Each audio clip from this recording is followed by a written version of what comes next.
Welcome back, everybody, to the Morning Update Show. I'm your co-host, Trey Holiday, and as you guys can tell, we are on location right here in the alma mater of so many amazing folks, me included. We're at James A. Garfield High School. Amazing, amazing time, and I'm excited because this brother I'm bringing on to the set today, he has been involved in the community for so many years, and I'm so excited I get to work with him on a project that is really redeveloping this entire park right here by Garfield High School. So let me welcome one of our community advocates and a beloved elder in our community, Mr. Robert Stevens. Hi. Thank you. Good morning. Yes, good morning. Good morning. Yes. I'm so glad finally we are making this happen. Yes, yes. So please tell us. I know that it was important for us to be inside Garfield because a lot of folks don't know about the project that's happening. It's been spanned for what, like 7 years? 15 years. So it's been a long time coming. Yes. Help the community understand what the Garfield Super Block is. Well, we started renovating the high school back in '03. And in '04, when we decided that we were going to build a new Quincy Jones Theater, we didn't have enough parking spaces. So the school district had to do what they call an ordinance variance. And when you do an ordinance variance, you have to give something back to that community. So what the city and the district agreed to do for the community was develop the whole block, i.e. The Garfield campus super block renovation, which includes from Cherry to Alder, 23rd to 25th. And if you, when you come in the first floor of the building, you will see a mirror that was created by an alum that tells sort of the history of the Central area, starting with the Duwamish people, who was pushed off in 1850 when they had the Pont Elliott treated. Daryl, do you have the mural, the pictures up? Let's show them as he's talking. Go ahead, Robert. Yes.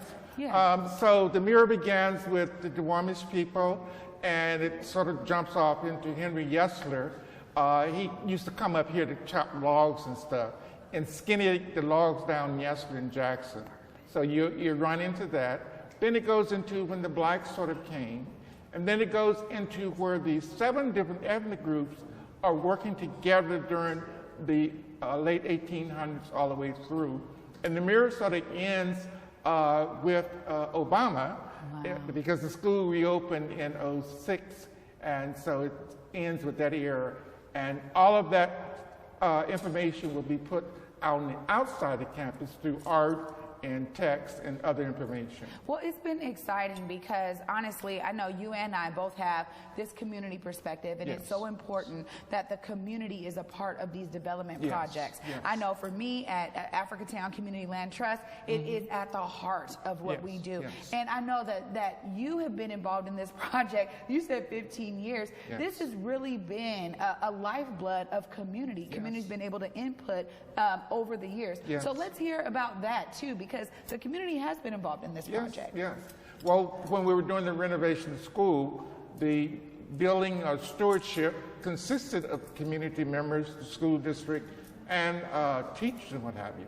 So we went through a whole saying that we want the school and this campus to talk to the kids as they come on. So we've had the designs reviewed, and we're going through the second phase of review of designs, and should something be coming out very shortly about what our second phase of the project. And we're going to need money, of course, but we need the district and the city to move up and come back and help the community to move forward with this project. So we need, again, more community input to see what we're doing now, and the school district and the city, and then other rich uncle to come and help us move There forward. we go.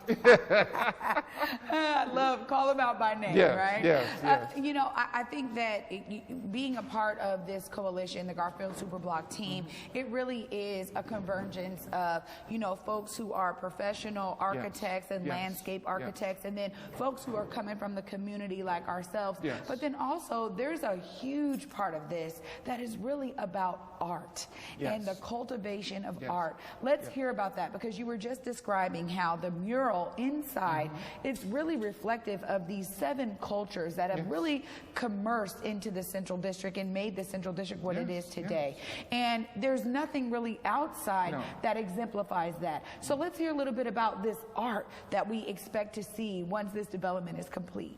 Well, as I said, the Central District was made up of 7 different ethnic groups. We have the blacks, the Duwamish, blacks, Jewish, Japanese, Chinese, Italian. I think I got all of them. But anyway, we're going to be, the coalition going to be talking with those different organizations, such as the Black Heritage Society, such as the Asian Museum. And we're going to bring them in to select some artwork that reflects their ethnic groups, and they're going to work together with our coalition and as a group of artists to develop how they see themselves as an ethnic group reflected and how they come together to build what we see now as the city or the central area. Wow, it's a beautiful, inclusive process. It's one of the things that I think I'm so excited about being on that team, because understanding that there are already organizations that can speak to this, and it doesn't need to come from, you know, the 10 of us who are organized or, you know, from some professional perspective, that when you involve the community, I think that it really resonates with community members and they feel a sense of ownership in the project. Is that something that you're really anticipating, that our community members feel a sense of ownership when this is going on, when this is being developed? We're just the catalyst. This project belongs to the community. This project is reflective of all of those that came before us, that you and I can be sitting here at Garfield and speaking to it. So yes, community come in. We have a contact that right now I don't know the exact first one, but I'll give you my email. My email is A as in Africa, A as in American, V as in veteran, G as in group, W as in Washington, S as in state @gmail.com. Wow. So send me the information and I'll forward to our coalition, so that we want all of your input, so that, again, that this can be reflected. Even though most of us are not here, but this has been what we call Little City Hall. Everything that has happened in the central area happened here. And we want to make this campus and put it on all of the landmarks and any other kind of designation we can have. So please, contact me or contact you guys, and we will get you into the right section of where we need help and how you want to help. Yeah, absolutely. I mean, that's what it's about. I think that you're right. They can definitely contact you. They can contact me. You guys can email me at TRAEANNA@africatownlandtrust.org. That's TRAEANNA@africatownlandtrust.org. Robert, I gotta say, you know, we're talking about art, and I just gotta say, did Robert come through or what? You guys see this purple and white outfit? I mean, you ain't getting no better than this right here. I just gotta say. So, you know, I've also been have the pleasure of being with you in community. We just celebrated my author, and I mean, one of the greatest things that really inspired me so much and hit me to the core was when the Black Prisoners Caucus talked about how, I don't want to get emotional, oh my God, but when they talked about how their work, you know, now is in 10 different organizations, 10 different places, soon to be 12, and you shared a story. I'm getting chills because you shared a story about the first dinner that was ever held in prison with the Black Prisoners Caucus. You were a part of that, and I just had to give some time for the audience to understand. You've been out here doing this work for many, many years. Please help us understand that story. Yes, back in the 70s, when I was a student teacher, some of the young men that came from the community was reaching back saying, hey, we're left up here by ourselves. We need you to help us reconnect community. Because at that time, if you got out of prison, you had 3 days to get a job, otherwise you're returning to jail. So between 1970 and 77, they said, what kind of programs we can do? So we thought about a dinner. You know, all of us work around a dinner. So that August, we wanted the community to fix the dinner and bring in the inmates. We had to deal with the guards going on strike because they didn't want to meet together. We had to deal with them doing other kind of things to sabotage us having it. But we were able to pull together some churches to bring a full black folks dinner into that prison. The young men were able to wear their civilian clothes. We had a play that had written, the whole 9 yards that you would think of an August celebration.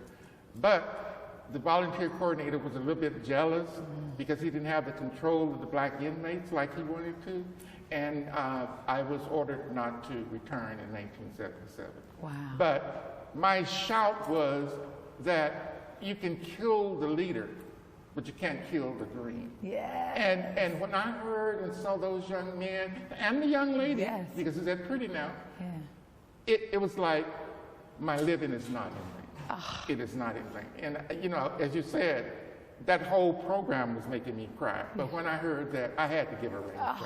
Oh, man. Oh, I was so moved. And once again, I think that I just wanted to share that with the audience because sometimes there's not a real direct contact to what really happens in community. And community, this is what, you know, Converge is really all about, like showcasing it because there's so many amazing things that happen behind the scenes and in community and people don't know unless they're a part of it. So I think that that's what you did in 77, you know, to do, say, look, we're going to bring a dinner here. We're going to uplift these people that feel like written off in our society. And now, all these years later, the Black Prisoners Caucus is holding up that work. And, you know, and once again, I say this to anybody who's out there. If you guys got some time, I think Black Prisoners Caucus is a great place to bring your time, your talent, your treasure, because once again, those are folks from the community that want to return back into community. And there's a